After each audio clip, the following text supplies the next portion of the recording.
साथ आणि वातावरण बघा असं छानसं झालेलं आहे आणि वारं सुटलेलं आहे मस्तपैकी. असं वाटतंय बघा आमचं रानातलं, तिथं आमचं घर आहे, तिथली झाडी ही कशी वाटतायत नक्की सांगा. तिकडे शेळ्या, आत्ता त्यांना पाणी दाखवलं आणि इकडे आले तर आमचा हा नवीन पाहुणा कसा दिसतोय बघा. मस्त आमच्या नवीन पाहुण्याला पण बांधून टाकले, कारण हे पाहुणे काय करतात, जास्त उड्या मारतात है ना बेबी. हे बघा किती छान आहे बघा. आमच्या बेबीचं नाक ना ह्याच्यात भरलं होतं मातीमध्ये दुपारी, हा ना.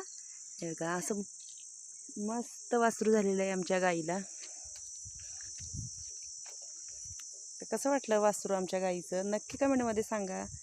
इकडे बघा ह्या मस्त बांधून ठेवल्यात, त्यांना गवत आणलेलं आहे. इकडे मामांनी जे वेल काकडीचे आहेत सुकलेले ते आणून हे केले ठेवलेत, म्हणजे त्यांना खायला